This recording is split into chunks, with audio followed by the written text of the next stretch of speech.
नमस्कार। मैं नीलम कुमार सिंह आज आपके लिए एक संदेश लेकर आया हूँ। प्यारे भाइयों बहनों, माताओं, बुजुर्गों, बच्चों तथा समस्त भारत के देशवासियों, जैसा कि हम सब जानते हैं कि आज भारत अपना 73वां गणतंत्र दिवस बड़े हर्षोल्लास के साथ मना रहा है। सभी को इस अवसर पर मेरी ओर से असीम शुभकामनाएं एवं बधाइयाँ। इस अवसर को अमृतकाल का गणतंत्र दिवस भी कहा जा रहा है। मैं इस अवसर पर जितना खुश हूँ उससे अधिक चिंतित भी हूँ। मैं अपनी चिंताएं आप सभी से साझा करना चाहता हूँ। आज हम अमृतकाल में इस महान पर्व को मना रहे हैं। मेरी पहली चिंता तथा प्रश्न है कि अमृतकाल क्या है। आज के दिन 73 वर्ष पूर्व हमने अपने भारी भरकम संविधान, जो कि विश्व के सबसे बड़े संविधान के रूप में तैयार करने में महान विभूतियों, विशेष रूप से बाबा साहब अम्बेडकर तथा डॉक्टर राजेंद्र प्रसाद की अध्यक्षता वाली समिति ने नवंबर 1994 में तैयार कर लिया था, को आज अंगीकृत किया था। अर्थात इसे अंगीकृत किए हुए 73 वर्ष पूरे हो चुके हैं। आज हम संविधान को अंगीकृत करने का जश्न मना रहे हैं। हमारी दूसरी सबसे बड़ी चिंता संविधान को बचाने की है। हमारा संविधान सोशल डेमोक्रेटिक सेकुलर रिपब्लिक है। इसके मूल सिद्धांत भी हैं। ये एक फेडरल स्ट्रक्चर है। यहीं पर राज्य तथा केंद्र का समन्वय के साथ सरकार चलाने का मूल विचार भी है।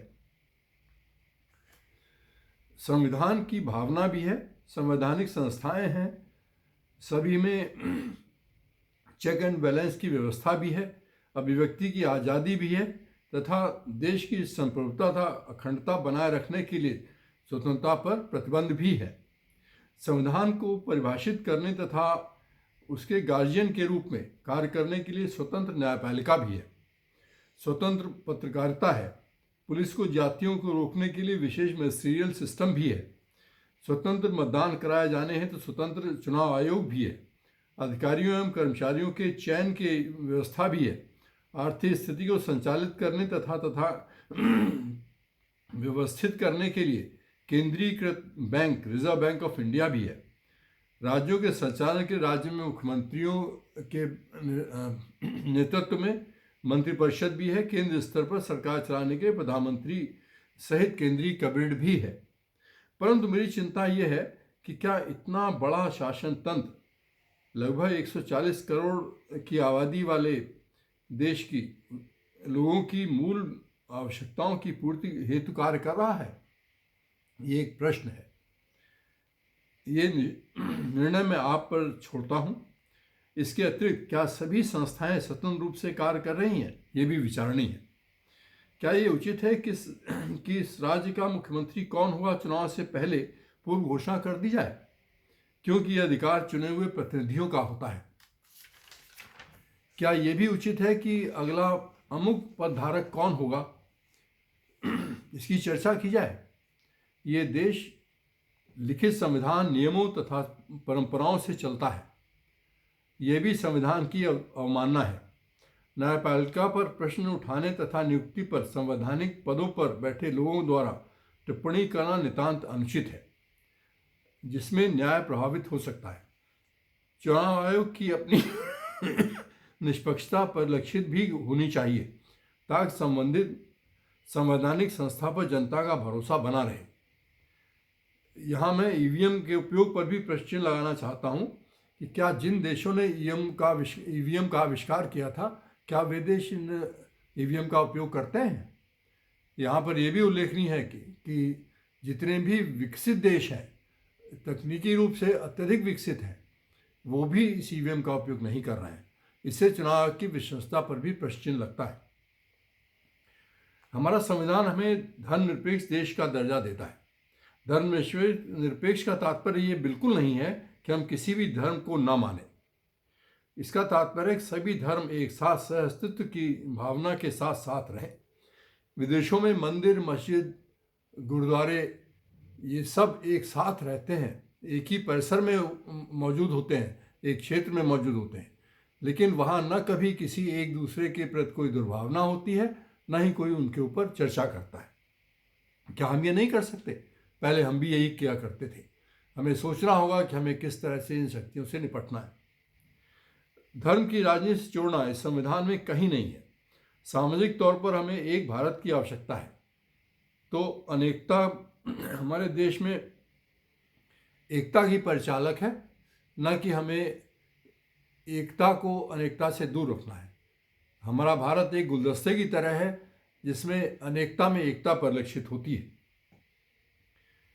हमें आवश्यकता है देश की शिक्षा को इस प्रकार ले जाने की कि हमारा देश संविधान के मुताबिक चलते हुए आगे से आगे बढ़ता चला जाए।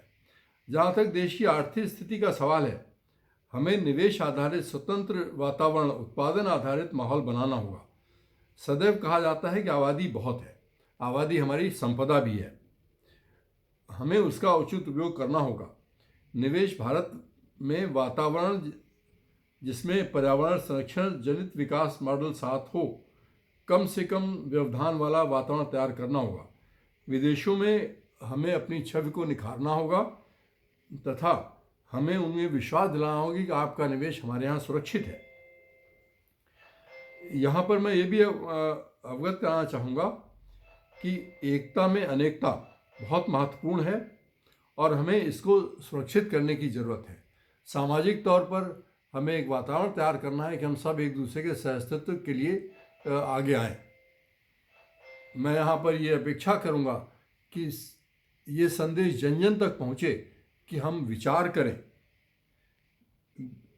और हम सोचें कि हमें आगे क्या कार्रवाई करनी है, किस तरह से आगे बढ़ना है। केवल हम धर्म की घुट्टी पीकर और इसको नशे के रूप में इस्तेमाल कर देश को आगे नहीं बढ़ा सकते। हमें देश को आगे बढ़ाने के लिए सभी को कुछ कार्य करना होगा।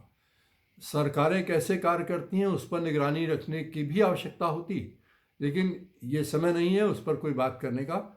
मैं आज अपनी चिंताओं को आपसे साझा करते हुए मैं नीलम कुमार सिंह, वरिष्ठ नागरिक, आपके सामने ये अपील करता हूँ कि आप जन जन तक संदेश पहुँचाएँ कि वे जहाँ भी हैं, जैसे भी हैं, जिस स्तर पर भी भारत को मजबूत कर सकते हैं, देश को आगे बढ़ा सकते हैं, अपना योगदान करें।